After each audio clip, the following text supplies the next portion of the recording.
So John, listen up and listen closely, because I want you to get this into your thick fucking skull. This has been going on for too long now. I saw you punching a Perspex picture on a wall the other day. Walls don't hit back. John, we need to see you on Misfits. When's it happening? Get me fucking paid out for you. Hey, look at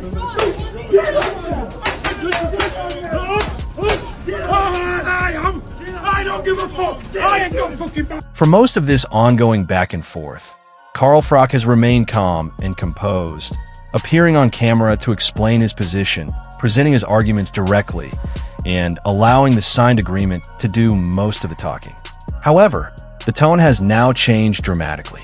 The statement Froch has just released is, without exaggeration, the strongest, sternest, and most concerning warning he has delivered to John Fury since this dispute first began. Keep watching, because this is no longer someone simply answering a challenge. This is a man who has reached his limit and is determined to make John Fury fully realize the seriousness of what he continues to demand. So John, listen up and listen closely, because I want you to get this into your thick fucking skull. This has been going on for too long now. I saw you punching a Perspex picture on a wall the other day. Where are you, Carlo and Froch? You can see I'm fucking ready to go, mate. Here, look here. I am. Walls don't hit back. You're a fucking bully. Started on Carl Frampton, started on Steve Bunce. You headbutted the smallest man in the room at the Usyk press conference. I'm ready to fight. You've called it on.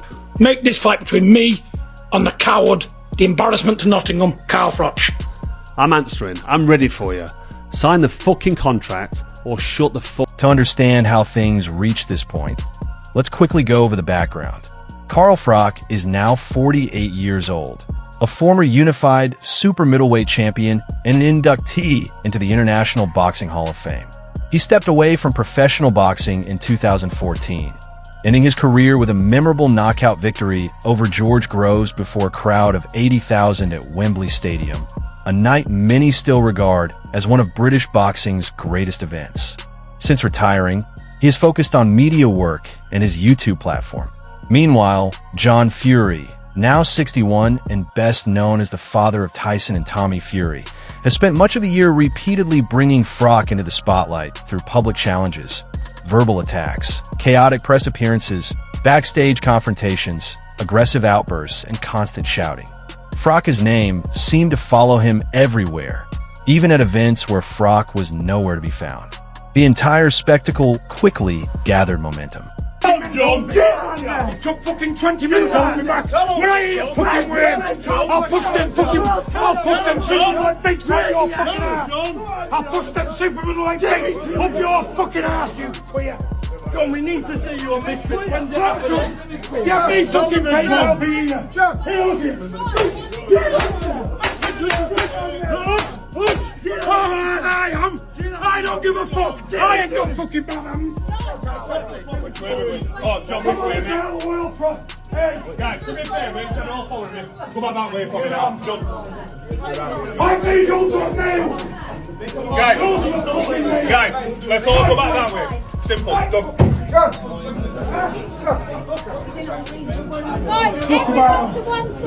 Does anybody that's fucking Make a pathway. Make a pathway. Does any fucking want to fight? Make a pathway. Who wants to fucking go? Who wants to fucking go? All right. All right, John. Right. Let's go, guys. Go away from me. Yeah, promise. John, you're a legend.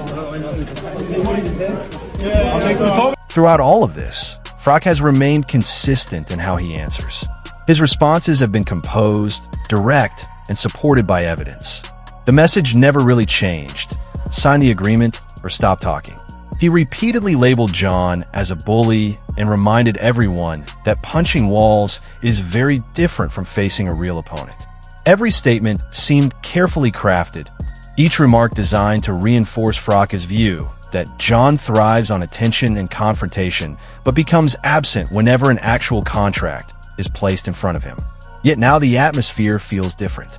The latest message released by Froch carries a far more serious tone and stands apart from anything he has said previously during this entire dispute. Just about to give that bag an absolute pasting, and I checked the social media. A big John Fury, the fighting man, 100 on the hard road. He's been piping up, saying that he wants £2.5 million. Right, can you make this make sense?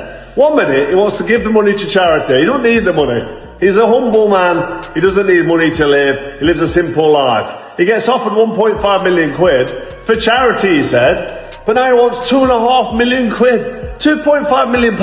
He's priced himself out. The big gobshite, big John Fury, the fighting man. I'll fight you for a fiver, I'll beat you for a tenner. I do you both for 15. He wanted 15 quid to do them both. Now he wants 2.5 million quid. Absolute gobshite. Listen, the reason I'm talking about it is just because I don't want to be seeing him pop up on my timeline, talking bollocks, bringing my name up. Don't forget, big John Fury offered out the Cobra. Where do you want to fight at, mate? We'll do it in the ring, under the lights. I'll fight you at Tottenham in 8 weeks' time. Me and you, Tottenham, undercard, 8 weeks' time, you'll get that, because I know you're a shithouse. I know you're not a man. A 3-time Hall of Fame. You might be already like 12 stone, mate. You're not nothing at heavyweight, my pal. I'd laugh at you and you, mate. He called it on. I've said, yeah, go on then, let's fight. Waste a load of fucking time negotiating. The Zone offered him the money, and he's bottled it. And he calls everybody else a shithouse. He goes around calling everybody else a shithouse, saying he'll fight anyone. He's going to fight fucking no one. The reason this latest development is getting so much attention is because many people who only know Carl Froch from television appearances and his YouTube content often overlook who he was during his fighting career.